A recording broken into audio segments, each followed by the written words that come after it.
ಅಕ್ರಮ ದಂಧೆಕೋರರ ವಿರುದ್ಧ ಜಂಟಿ ಕಾರ್ಯಾಚರಣೆಗೆ ಇಳಿಯದಿದ್ರೆ ಇಡೀ ಹಾವೇರಿ ಜಿಲ್ಲೆಯಲ್ಲಿ ದಂಗೆ ಏಳಲಿದೆ. ಪತ್ರಕರ್ತರ ಧ್ವನಿ ಖಡಕ್ ಆಗಿ ಎಚ್ಚರಿಸಿದ ಡಿಎಂ ಹುಬ್ಬಳ್ಳಿ. ಪ್ರಾಮಾಣಿಕ ಪತ್ರಕರ್ತರು ತಮ್ಮ ಜೀವದ ಹಂಗನ ತೊರೆದು ಕೆಲಸ ಮಾಡ್ತಾ ಇರೋದಕ್ಕೆ ಬರೀ ಹಲ್ಲೆ ಹಾಗೂ ಸುಳ್ಳು ಕೇಸುಗಳೇ ಉಡುಗೊರೆಯಾಗಿ ಸಿಗ್ತಾ ಇವೆ. ನಾಚಿಕೆ ಮಾನ ಮರ್ಯಾದೆ ಇದ್ರೆ ಮೊದಲು ಅಕ್ರಮ ದಂಧೆಕೋರರನ್ನ ಮಟ್ಟೆ ಹಾಕಿ. ಡಿಕೆ ಶಿವಕುಮಾರ್ ಸರ್ಕಾರಕ್ಕೆ ಹಾವೇರಿ ತಾಲೂಕು ಅಧ್ಯಕ್ಷ ಶಿವಕುಮಾರ್ ಉಪ್ಪಾರ್ ನೇರ ಸವಾಲನ್ನ ಹಾಕಿದ್ದಾರೆ. ಹಾವೇರಿ ಜಿಲ್ಲೆಯ ಸವಣೂರಿನಲ್ಲಿ ಪತ್ರಕರ್ತರ ಮೇಲೆ ನಡೆದ ಭೀಕರ ಹಲ್ಲೆಯ ಕಿಡಿ ಇಡೀ ರಾಜ್ಯದಾದ್ಯಂತ ಪಸರಿಸಿದೆ. ಇವತ್ತು ಹಾವೇರಿಯ ಡಿಸಿ ಕಚೇರಿ ಮುಂಭಾಗದಲ್ಲಿ ನಡೆದ ಬೃಹತ್ ಪ್ರತಿಭಟನಾ ಧರಣಿಯಲ್ಲಿ ಜಿಲ್ಲೆಯ ವಿವಿಧ ತಾಲೂಕುಗಳ ಪದಾಧಿಕಾರಿಗಳು ಹಾಗೂ ಹಿರಿಯ ಪತ್ರಕರ್ತರು ಒಕ್ಕೊರಲಿನಿಂದ ಸಿಡಿದೆದ್ದಿದ್ದಾರೆ. ತಮ್ಮ ಪ್ರಾಣದ ಹಂಗನ ತೊರೆದು ಸಮಾಜದ ಸ್ವಾಸ್ಥ್ಯಕ್ಕಾಗಿ ಕೆಲಸ ಮಾಡುವ ಪತ್ರಕರ್ತರಿಗೆ ರಕ್ಷಣೆ ನೀಡಲು ವಿಫಲವಾಗಿರುವ ಜಿಲ್ಲಾಡಳಿತ ಹಾಗೂ ಸರ್ಕಾರದ ವಿರುದ್ಧ ಪತ್ರಕರ್ತ ಮುಖಂಡರು ಹೀಗೆ ಗುಡುಗಿದ್ದಾರೆ. ಹೌದು, ಹಾವೇರಿ ಜಿಲ್ಲೆಯಲ್ಲಿ ದಿನದಿಂದ ದಿನಕ್ಕೆ ಪತ್ರಿಕಾ ರಂಗದ ಮೇಲಿನ ದೌರ್ಜನ್ಯ ಮಿತಿ ಮೀರಿದ್ದು ಕೆಳಹಂತದ ಪೊಲೀಸ್ ಅಧಿಕಾರಿಗಳು ಅಕ್ರಮ ದಂಧೆಕೋರರಿಗೆ ಕೈ ಜೋಡಿಸಿರುವುದು ಸ್ಪಷ್ಟವಾಗಿ ಕಾಣ್ತಾ ಇದೆ. ಈ ಕುರಿತು ನಮ್ಮ ಮಾಧ್ಯಮದೊಂದಿಗೆ ಮಾತನಾಡಿರುವ ಹಾವೇರಿ ಜಿಲ್ಲಾ ಸಂಜೆ ಪತ್ರಿಕೆ ವರದಿಗಾರ ಡಿಎಂ ಹುಬ್ಬಳ್ಳಿ ಅವರು ಈ ಭ್ರಷ್ಟಾಚಾರದ ಜಾಲ ಎಷ್ಟು ದೊಡ್ಡದಾಗಿದೆ ಅನ್ನುವುದನ್ನು ಸಾಕ್ಷಿ ಸಮೇತ ಬಿಚ್ಚಿಟ್ಟಿದ್ದಾರೆ.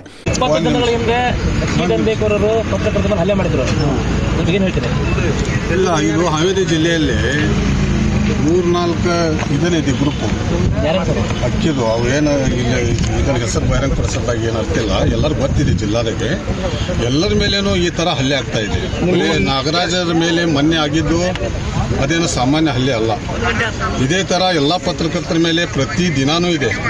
ಮಾನ್ಯ ಜಿಲ್ಲಾ ಅಧಿಕಾರಿಗಳು ಈ ರೀತಿ ಮುಚ್ಚಿಡೋದ್ರಿಂದ ಅಂತವ್ರೆಲ್ಲ ಬೆಳಕಿಗೆ ಬಂದಾರ ದಂಧೆಕೋರ ಇಲ್ಲ. ಸಂಬಂಧಪಟ್ಟಂಗೆ ಪಬ್ಲಿಕ್ ನೆಕ್ಸ್ಟ್ನವರು ಘಟನೆ ಆದ ದಿನಾನ ಸುದ್ದಿ ಮಾಡ್ಯಾರ. ಅದ ನಂತರ ಕೆಲವೊಂದು ಪತ್ರಿಕೆ ಒಳಗೂ ಸುದ್ದಿ ಬಂದಿದೆ. ಬಟ್ ನಾನು ನಿಮ್ಮಲ್ಲಿ ಕಳಕಳಿ ವಿನಂತಿ ಏನೆಂದರೆ, ಮಾನ್ಯ ಸಂಬಂಧಪಟ್ಟವರು ಜಿಲ್ಲಾಧಿಕಾರಿ ಆಗಲಿ ಜಿಲ್ಲಾ ವರಿಷ್ಠಾಧಿಕಾರಿಗಳಾಗಲಿ ಇಂಥ ಒಂದೇನು ಘಟನೆ ನಡೀತಾವೆ ಅವ್ರ ಮೇಲೆ ಒಂದು ದೃಷ್ಟಿಕೋನ ಇಟ್ಟು ಅವ್ರನ್ನ ಮಟ್ಟ ಹಾಕಬೇಕಂತ ತಮ್ಮಲ್ಲಿ ಕಳಕಳಿ ವಿನಂತಿ. ನಮ್ಮ ಹೆಸರು ರಾಹುಲ್ ಸಾಬ್ ಎಂ ಇದನ್ನು ಹುಬ್ಬಳ್ಳಿ, ಪ್ರಧಾನ ಕಾರ್ಯದರ್ಶಿ ಹಾವೇರಿ ಜಿಲ್ಲಾ.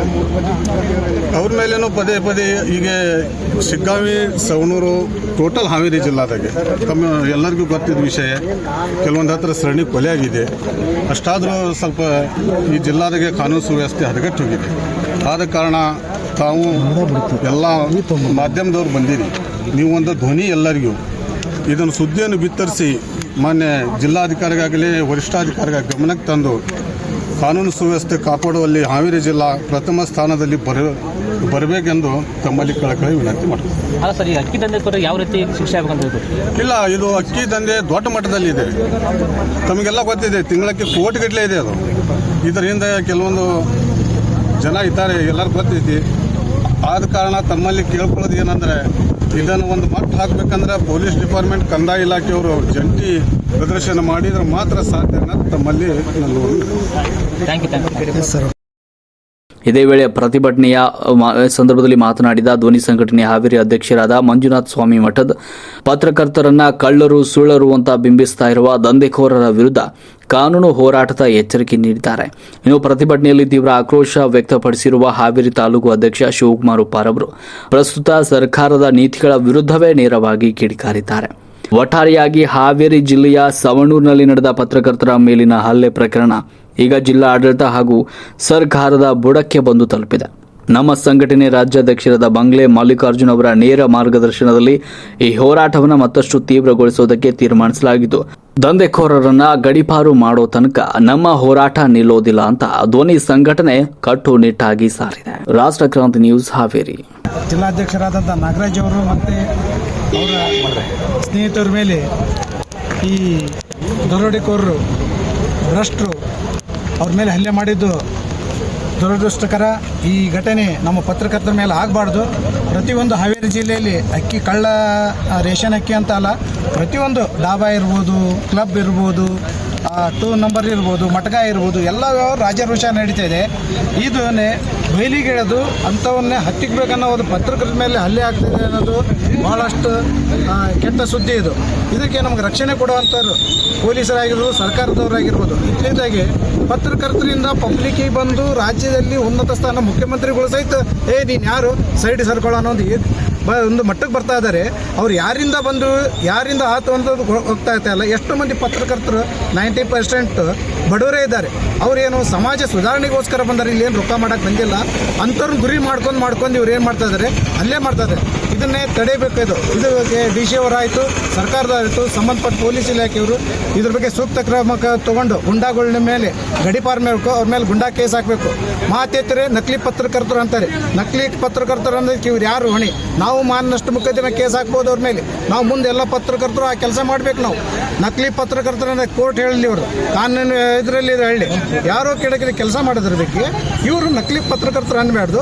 ಆಮೇಲೆ ನಾವು ಯಾವುದೇ ಪತ್ರಕರ್ತರು ಅಂದರೆ ನಾವು ಚಿಕ್ಕವರಿದ್ದಾಗ ಒಂದು ಗೋವಿನ ಕತೆ ಹೇಳ್ತಿದ್ರು. ಒಂದು ಹುಲಿ ಬಂದು ಒಂದು ಹಸು ತಿಂದಾಗ ಇನ್ನೊಂದು 4-3 ಹಸು ನಿಂತ್ಕೊಂಡು ನೋಡ್ತಿದ್ವು, ಇನ್ನೊಂದು 2 ತಿನ್ನೋಬೇಕಾದ್ರೆ 2 ಹಸು ನೋಡ್ತಿದ್ವು, ಎಲ್ಲ ನಾಶ ಆಗೋದು.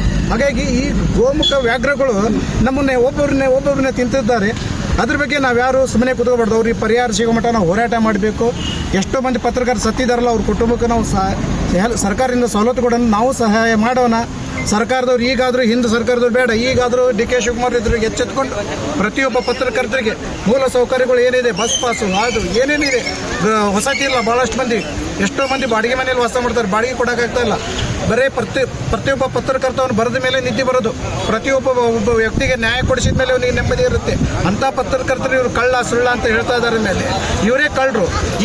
ತಮ್ಮದೇ ನೋಡ್ಕೊಂಡು ಬಂದು ಒಬ್ಬ ಪತ್ರಕರ್ತರ ಮೇಲೆ ಈಗೆಲ್ಲ ಅನ್ಯಾಯ ಮಾಡಬಾರ್ದು. ಮುಂದಿನ ದಿನದಲ್ಲಿ ಇಂಥ ಘಟನೆಗಳಾದರೆ ನಾವು ಉಗ್ರ ಹೋರಾಟ ಮಾಡಬೇಕೈತೆ. ನನ್ನ ಹೆಸರು ಶಿವಕುಮಾರ್ ಉಪ್ಪಾರ್ ಅಂತೇಳಿ ನಾವು ರಟ್ಟಳ್ಳಿ ತಾಲೂಕು ಕಾರ್ಯನಿರ್ವಾಹಕರಿಗೆ ತಾಲೂಕು ಅಧ್ಯಕ್ಷರಾಗಿ ಕೆಲಸ ಮಾಡ್ತಾ ಇದ್ದೇವೆ. ಹಾಗಾಗಿ ಈ ಒಂದು ಧ್ವನಿ ಬಂದಿರೋದ ಕಾರಣ ಏನು ಅಂತ ಹೇಳಿದರೆ, ನಮ್ಮ ರಾಜ್ಯಾಧ್ಯಕ್ಷರ ದಿಷ್ಟ ಹೋರಾಟ ಪ್ರತಿಯೊಬ್ಬರಿಗೆ ನ್ಯಾಯ ಕೊಡಿಸ್ಬೇಕಂತೇಳಿ ಇಲ್ಲಿ ಬಂದಿದ್ದಾರೆ. ಹಾಗಾಗಿ ಅವರಿಗೆ ನಾವು ತುಂಬ ಧನ್ಯವಾದ ಹೇಳ್ತಾ ಇದ್ದೇವೆ.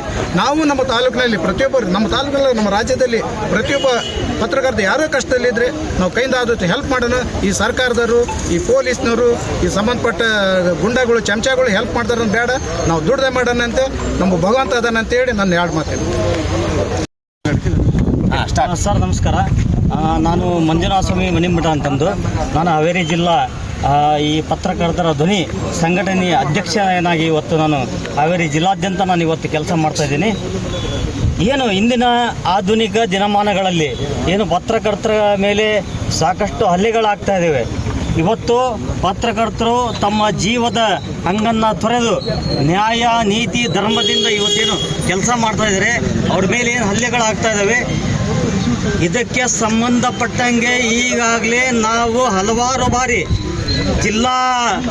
ಜಿಲ್ಲಾಧಿಕಾರಿಗಳಿಗೆ ಮನವಿಗಳನ್ನು ಕೊಟ್ಟಿರ್ತಕ್ಕಂಥಿರ್ತದೆ. ನಿಮಗೇನಾದರೂ ಸರ್ಕಾರಕ್ಕೆ ನಾಚಿಕೆ ಮಾನ ಮರ್ಯಾದೆ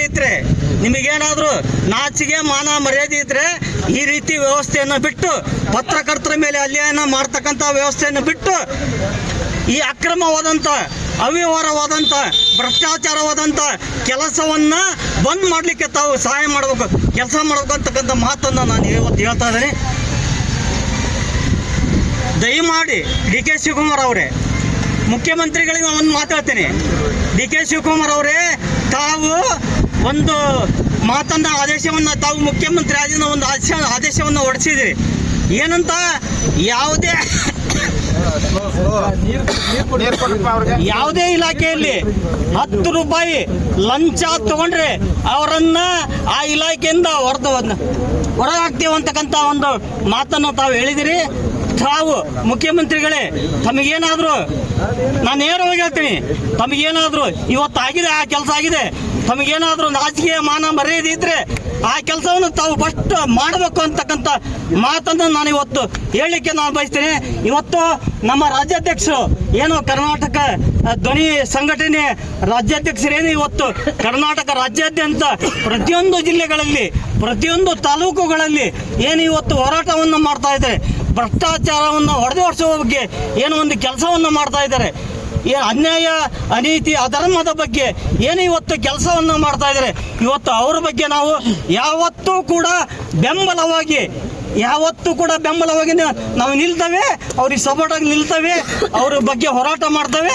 ಪತ್ರಕರ್ತರ ಬಗ್ಗೆ ಇನ್ನೊಂದು ಸಾರಿ ಏನಾದರೂ ಅನ್ಯಾಯ ಆದರೆ, ಅವ್ರ ಮೇಲೆ ಹಲ್ಲೆ ಆದರೆ ಸರ್ಕಾರಕ್ಕೆ ನಾನು ಇವತ್ತು ಎಚ್ಚರಿಕೆ ಮಾಧ್ಯಮದ ಮುಖಾಂತರ ಇವತ್ತು ಎಚ್ಚರಿಕೆ ಕೊಡ್ತಾ ಇದ್ದೇನೆ.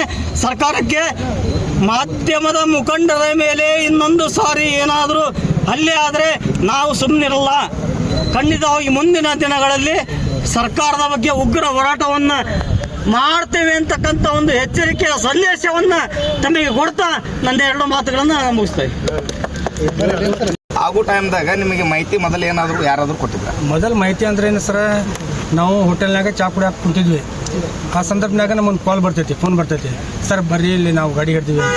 ಎದರ ಗಾಡಿ ಅಂತಾರೆ, ಅಕ್ಕಿ ಗಾಡಿ ಹಿಡ್ತೀವಿ. ನಾವು ಹೋದ್ವಿ ಅಲ್ಲಿ ಹೋಗಿ ನಾವು ಅವ್ರು ಏನು ಮಾಡ್ಯಾರ 112ಗೆ ಫೋನ್ ಮಾಡಿ ಆಲ್ರೆಡಿ ಪೊಲೀಸ್ನವ್ರು ಡಿಪಾರ್ಟ್ಮೆಂಟ್ನವ್ರು ಕರೆಸ್ಕೊಂಡಾರ. ಅವ್ರು ಬಂದಾರವ್ರು ಬಂದದ್ದು ನಾವು ಹೋಗಿ ನಾವು ವಿಡಿಯೋ ಮಾಡಕ್ಕೆ ಕುಂತಿದ್ವಿ. ಆ ಸಂದರ್ಭದಾಗ ಹಲ್ಲೆ ಆಗಿದ್ದು. ಆಮ್ಯಾಕೆ ನಮ್ಗೇನು ಮಾಡ್ಯಾರ, ಹಲ್ಲೆ ಮಾಡಿ ನಮ್ಗೇನು ಮಾಡ್ಯಾರ ಅಂತೇಳಿ ಸುಳ್ಳು ಅಲ್ಟ್ರಾಸಿಟಿ ಕೇಸ್ ದಾಖಲೆ ಮಾಡಿ ಆಮ್ಯಾಕೆ ಮತ್ತೇನು ಮಾಡ್ಯಾರ, ನಕಲಿ ಪತ್ರಕರ್ತರ ಅಂತೇಳಿ ಸುದ್ದಿ ಮಾಡ್ತಾರೆ ಇವರು. ಎಷ್ಟರ ಮಟ್ಟಿಗೆ ಸರಿ ಇದು? ಯಾಕಂದ್ರೆ ನಾವು 3 FIR ಆಗೈತೆ ಅವ್ರ ಮ್ಯಾಗ. ನಮ್ಮ ತೊಗೊಂಡು ನಮ್ಮ ಒಳಗೆ ಹಾಕ್ತಾರೆ ಅಂತೇಳಿ ಆ ಉದ್ದೇಶದಿಂದ ನಮ್ಮ ಮ್ಯಾಗ ಅಟ್ರಾಸಿಟಿ ಕೇಸ್ ಮಾಡ್ತಾರೆ. ನಾವು ನಕಲಿ ಪತ್ರಕರ್ತರ ನಮ್ಮ ಅಧ್ಯಕ್ಷರಿಲ್ಲ, ರಾಜ್ಯಾಧ್ಯಕ್ಷರ ಇವ್ರದ್ದು ಪತ್ರಿಕೆ, ನಾನು ಜಿಲ್ಲಾ ಪತ್ರಿಕೆ ತೊಗೊಂಡು ನಾನು ಮಾಡಾಕೊಂತೀನಿ, ಹಾವೇರಿ ಜಿಲ್ಲೆ ವರದಿಗಾರ ಅಂತೇಳಿ. ಹೌದಲ್ರಿ ಅಧ್ಯಕ್ಷರ? Karnataka journalist vice Karnataka journalist ಪತ್ರಿಕೆ ಜಿಲ್ಲಾ ವರದಿಗಾರ ಅಂತೇಳಿ ನಾವು ವರದಿಗಾರ. ಆಮ್ಯಾಗ ಜನಶ್ರೀ, ಆಮ್ಯಾಕೆ ನ್ಯೂಸ್ ಪಬ್ಲಿಕ್ ನ್ಯೂಸ್, ಇಷ್ಟೆಲ್ಲ ನಾವು ಚಾನಲ್ನಲ್ಲಿ ವರದಿ ಮಾಡಾಕೊಂತೀವಿ. ಆದ್ರೂ ನಮ್ಗೆ ಏನು ಮಾಡ್ತಾರೆ ಇವ್ರು, ನಮ್ಮ ಹತ್ತಿಗೆ ಬೇಕಂತೇಳಿ ಉಣ್ಣಾರ್ಲಿಂದ ನಮ್ಮ ನಕಲಿ ಪತ್ರಕರ್ತರ ಅಂತ ನಮ್ಗೆ ಇದು ಮಾಡ್ತಾರೆ, ಸುದ್ದಿ ಮಾಡ್ತಾರೆ ಸರ್. ಇಷ್ಟೆಲ್ಲ ಆದ್ಮೇಲೆ ಬೆದರಿಕೆ ಕರೆಗಳು ಏನಾದರೂ ಬಂದವ? ಬೆದರಿಕೆ ಕರೆಗೆ ಏನು ಬಂದಿಲ್ಲ ಸರ್, ಬೆದರಿಕೆ ಕರೆಗೆ ಏನು ಬಂದಿಲ್ಲ. ಇವತ್ತೇನೋ ಬೆದರಿಕೆ ಕರೆ ಬಂದ ಪರೋಕ್ಷವಾಗಿ ಹೇಳ್ತಾ ಇದ್ದಾರೆ. ಹಾಂ, ಅವ್ರು ಏನು ಹೇಳ್ತಾರೆ, ಇನ್ನು ಮ್ಯಾಗ ದಂಧೆ ಮಾಡ್ತೀವಿ, ನೀವು ಹೆಂಗೆ ಹಿಡಿತೀರಿ ಹಿಡ್ರಿ, ನಾವು ಹಿಡಿಬಾರ್ದಂತ, ನಮ್ಮ ಕೆಲಸ ಅಲ್ಲ ಅಂತ ಹೇಳಿದ್ರೆ ನಾವು ಅದು ಡಿಪಾರ್ಟ್ಮೆಂಟ್ ಕೇಳಿದೆ. ನಾವು ಈಗ ನೀವು ಭ್ರಷ್ಟಾಚಾರ ಬಯಲಿಗೆ ಇಳಿಬಾರ್ದಂತ ಅಂದ್ರೆ ಈಗ 10 ಗಂಟೆ ನಂತರ, ರಾತ್ರಿ 10 ಗಂಟೆ ನಂತರ ಸ್ಟಾರ್ಟ್ ಆಗ್ತೈತೆ ಅಕ್ರಮ ದಂಧೆಗಳನ್ನ ಬಯಲಿಗೆ ಇಳಿಬಾರ್ದು. ನೀವು ಪತ್ರಕರ್ತರಾಗಿ ಆ ಕೆಲಸ ಮಾಡಬಾರ್ದು. ನಮ್ಗೆ ಜನ ಫೋನ್ ಮಾಡ್ತಾರೆ, ಬರ್ರಿ ಸಲ ಅಂತೇಳಿ ಹೋಗ್ಬಾರ್ದು ನಾವು. ನಮ್ಮ ಮ್ಯಾಗ ಗುಂಡ್ ರೌಡಿಸಮ್ ಇದು ಮಾಡಿದ್ರೆ ಎಷ್ಟರ ಮಡಿಗೆ ಸರಿ ಇದೆ. ತಮ್ಮ ಹೆಸರು? ನಾ ಸರ್ ಮುನ್ನಾಗೌಡಗಿರಿ ಅಂತ ಸರ್, ಹಾವೇರಿ ಜಿಲ್ಲೆ ವರದಿಗಾರ ಸರ್. ಸರ್, ಒಟ್ಟಾರೆಯಾಗಿ ಕರ್ನಾಟಕ ಕಾರ್ಯನಿರತ ಪತ್ರಕರ್ತರ ಧ್ವನಿ ಸಂಘಟನೆ ವತಿಯಿಂದ ಇವತ್ತು ಹಾವೇರಿ ಜಿಲ್ಲೆಯಲ್ಲಿ ಏನು ಅಕ್ರಮ ದಂಧೆಕೋರರು ಏನು ಹಲ್ಲೆ ಮಾಡಿದಾರ, ಅದರ ಪ್ರಯುಕ್ತವಾಗಿ ಇವತ್ತು ರಾಜ್ಯಾದ್ಯಂತ ಎಲ್ಲ ಪತ್ರಕರ್ತರು ಬಂದಿರುತ್ತಾರೆ ಹಾವೇರಿಗೆ. ಇವತ್ತು ಇದನ್ನು ಮನಗಂಡು ಹಾವೇರಿ ಜಿಲ್ಲಾಧಿಕಾರಿಗಳು ಮತ್ತು SP ಅವರು ಈ ಹಲ್ಲೆ ಕುರಿತು ಏನು ಪ್ರತಿಕ್ರಿಯೆಯನ್ನು ನೀಡುತ್ತಾರೆ ಎಂಬುದನ್ನು ಕಾದು ನೋಡೋಣ.